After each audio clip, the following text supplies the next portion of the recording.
नमस्कार दोस्तों, एक नए एपिसोड में आपका स्वागत है। फ्रेंड्स, आज की जो वीडियो है सुप्रीम कोर्ट की, मैं आपको बताऊंगा कैसे जजमेंट के बारे में जो मेंटेनेंस केस के ऊपर है।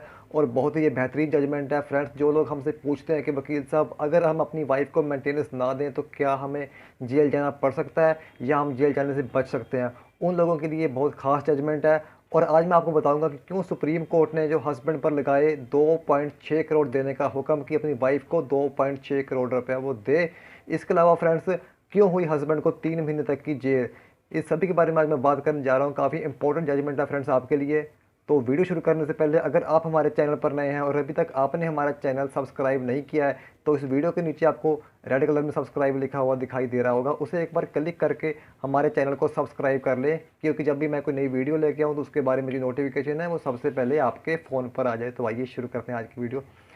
फ्रेंड्स, आज के केस में क्या था कि डीवी एक्ट का जो केस है वाइफ ने अपने पति के खिलाफ किया हुआ था, और उसके तहत जो कोर्ट ने 1 लाख रुपया पत्नी को मेंटेनेंस लगा दी कि जो 1 लाख रुपये है वो पत्नी को मेंटेनेंस मिलना चाहिए। फ्रेंड्स, डीवी एक्ट में क्या होता है, वाइफ जो है यहाँ पर कई प्रकार के उसे राइट मिलते हैं कि वो अपने पति से मेंटेनेंस मांग सकती है। इसके अलावा वो अपने पति से रेजिडेंस राइट मांग सकती है। फ्रेंड्स, इसके अलावा वो अपने स्त्री की मांग कर सकती है। यानी कि डीवी एक्ट में कई तरह के जो अधिकार होते हैं वो पत्नी को मिलते हैं। तो यहाँ पर जो ट्रायल कोर्ट ने 1 लाख रुपये मेंटेनेंस पति को देने के लिए कहा था।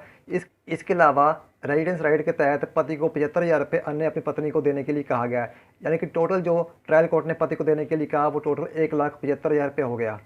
तो फ्रेंड्स, हस्बैंड इसके खिलाफ हाई कोर्ट गया, तो हाई कोर्ट ने जो ट्रायल कोर्ट का ऑर्डर था उसे सेम रखा।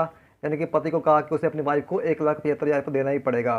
तो जो हस्बैंड था इसके खिलाफ सुप्रीम कोर्ट गया, और सुप्रीम कोर्ट ने भी यहाँ पर हस्बैंड की जो अपील थी खारिज कर दी, और हस्बैंड से कहा कि वो 6 महीने के बीच बीच में जो मेंटेनेंस जो एरियस वगैरह उसके पेंडिंग है वो 6 महीने के अंदर अंदर पे करे।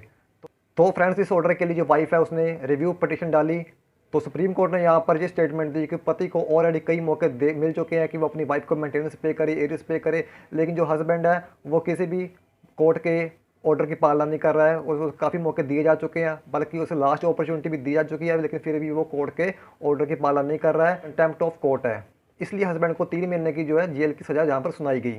फ्रेंड्स, इसके अलावा जो सुप्रीम कोर्ट ने टोटल ऑर्डर किया उसके तहत हस्बैंड जो है वो 2.6 करोड़ रुपया अपनी वाइफ को पे करेगा एरियर्स और बाकी मतों के तहत।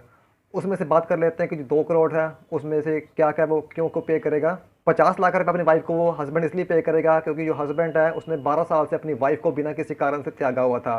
और 50 लाख रुपया वाइफ को हस्बैंड इसलिए पे करेगा क्योंकि जो वाइफ है वो 12 साल से कोर्ट में ट्रायल को फेस कर रही है। 50 लाख रुपया हस्बैंड अपनी वाइफ को इसलिए पे करेगा क्योंकि उसने अपनी वाइफ को फोर्स किया कि वो मीडिया कंपनी में काम करे। फ्रेंड्स, 50 लाख रुपया हस्बैंड जब अपनी वाइफ को इसलिए पे करेगा क्योंकि यहाँ पर जो हस्बैंड है वो एक फॉरेन लेडी के साथ रह रहा था, जिससे कि उसकी जो वाइफ थी वो मेंटली बहुत टॉर्चर हुई। फ्रेंड्स, इसके अलावा सुप्रीम कोर्ट ने कहा कि जो हस्बैंड है अगर वाइफ यहाँ पर रह रही है उसका रेंट पे नहीं करता तो उसे अन्य 50 लाख रुपया भी पे करना होगा अपनी वाइफ को। इस तरह सुप्रीम कोर्ट ने हस्बैंड को कहा कि वो 2.6 करोड़ रुपया अपनी वाइफ को पे करे और अन्य 1,75,000 रुपया हर महीना अपनी वाइफ को देना शुरू करे। तो फ्रेंड्स, ये सुप्रीम कोर्ट की एक बहुत ही महत्वपूर्ण जजमेंट आज मैं आपके लिए आज लेके आया हूँ। अगर आपको मेरी वीडियो अच्छी लगती है तो कृपया लाइक और शेयर अवश्य कीजिएगा। अगर चैनल पर नहीं हो तो सब्सक्राइब करना बिल्कुल ही मत भूलिएगा। जल्दी मिलता हूँ मैं एक नई वीडियो के साथ, तब तक दीजिए मुझे इजाज़त।